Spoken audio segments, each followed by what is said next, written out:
할렐루야. 사랑하는 대강의 가족 여러분, 오늘 하루도 하나님의 말씀과 동행하는 삶이 되길 소망합니다. 오늘 함께 나눌 하나님의 말씀은 마가복음 13장 5절 말씀입니다. 예수께서 이르시되 너희가 사람의 미혹을 받지 않도록 주의하라. 아멘. 미국의 황야지대에 사는 이 방울뱀은 맹독을 가지고 있어서 물리면 치명적이라고 하는데, 이 방울뱀이 다람쥐를 잡는 방법은 참 특이합니다. 먼저 꼬리를 흔들어서 방울뱀 특유의 소리를 냅니다.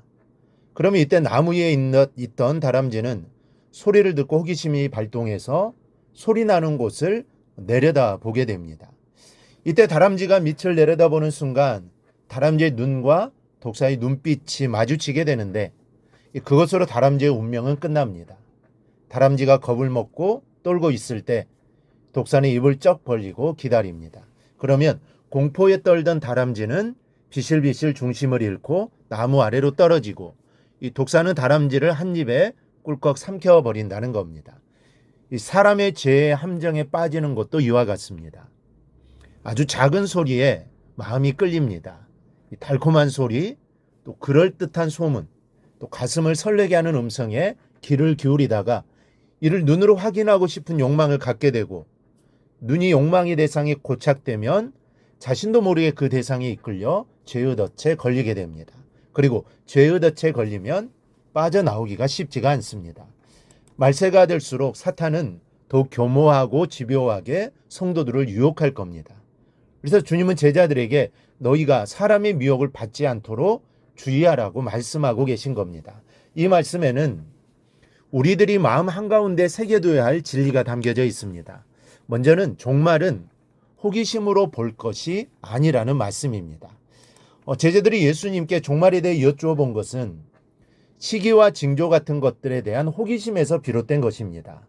궁금한 것, 또 알고 싶은 것을 질문한 것이죠. 그러나 예수님은 종말에 주의해야 할 것부터 말씀하십니다. 우리는 예수님의 말씀의 의도를 잘 파악해야 합니다.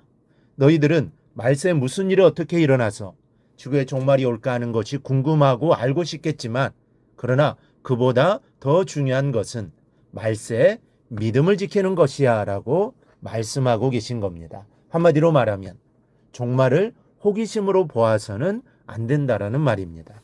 제대로 준비하지 않으면 그 유혹과 환난과 어려움을 견디지 못하고 믿음을 저버릴 수 있다라는 말씀입니다. 내 믿음은 절대 그렇지 않다라고 자만해서는 안 됩니다. 주위 환경이 급격하게 변하면 우리의 믿음의 미천이 얼마가 되려는지는 아무도 사실 모르는 일입니다. 여러분, 이 초기 교회의 박해 시절에 견디지 못하고 배교한 사람들은 우리보다 믿음이 약해서 배교했을까요? 절대로 그렇지 않습니다. 어떤 면에서는 목숨을 걸고 예수님을 믿던 사람들입니다. 그런데 죽어도 너무 잔인하게 죽이는 것을 눈으로 보고는 도저히 죽을 용기가 나지 않는 것이죠. 또 나만 죽으면 괜찮은데 토끼 같은 자식들까지 죽어야 한다는 것에 마음을 바꾼 사람들도 있습니다. 앞으로 이 세계가 어떻게 변할지 모릅니다. 정말 럭비공처럼 어디로 튈지 전혀 예측할 수 없는 그런 시대가 되었습니다. 우리가 언제 순교의 문전에서 우리의 믿음을 시험받을지 사실 아무도 모른다는 말입니다. 그러니 미리 준비해야 합니다. 예수님이 주의하라고 하신 말씀엔 미완료 시제가 사용되었습니다. 미완료 시제란 끊임없이 계속되는 행동이나 현상들을 표현할 때 사용하는 시제입니다. 따라서 예수님께서 말씀하신 주의하라는 단순히 한번 조심해라가 아니라 계속해서 깨어있으라, 늘 경계하며 살라, 지속적으로 미혹을 분별하라는 의미를 담고 있습니다. 그러니까 예수님은 사단의 유혹을 경계하고 주의하는 일을 계속하라는 뜻입니다. 사단의 유혹은 끊임없이 계속된다는 경고의 말씀입니다. 종말을 호기심으로 대하지 않기를 바랍니다. 종말은 믿음의 준비가 필요한 때입니다. 사람들은 지금이 종말의 때라고 말합니다. 그러니 우리는 지금 믿음을 준비해야 합니다. 믿음만이 종말의 때를 이겨낼 수 있습니다. 언제 어느 때가 될지 모르는 그 시간을 깨어서 준비하기를 축원합니다. 또 하나 사람의 미혹을 받지 않도록 주의하라고 말씀하셨습니다. 여기서 미혹이라는 말은 유혹하는 자보다는 유혹받는 자의 입장에서 사용되었습니다. 미혹된다는 말은 유혹을 받았다는 의미보다 더 깊습니다.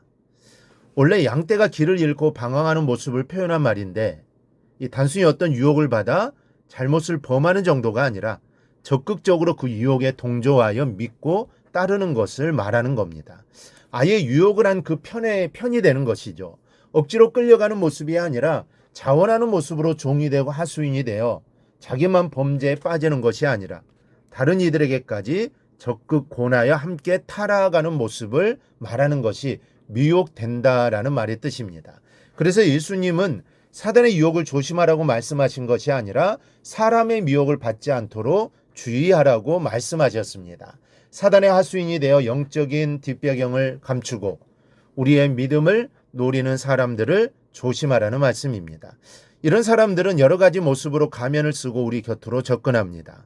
반드시 깨어 경계하시기 바랍니다. 그 방법의 하나가 지금처럼 기도하는 것입니다. 여러분, 사단은 우리를 향해 유혹의 방울 소리를 지금도 울리고 있습니다. 이 시대는 그 소리가 너무나 쟁쟁합니다. 깨어있어 경계하고 믿음으로 싸워 이기는 승리의 주인공들이 되시기를 축원합니다. 오늘 묵상한 말씀을 굳게 잡고 삶으로 실천하며 살아내는 대강의 모든 성도들이 되기를 축복합니다.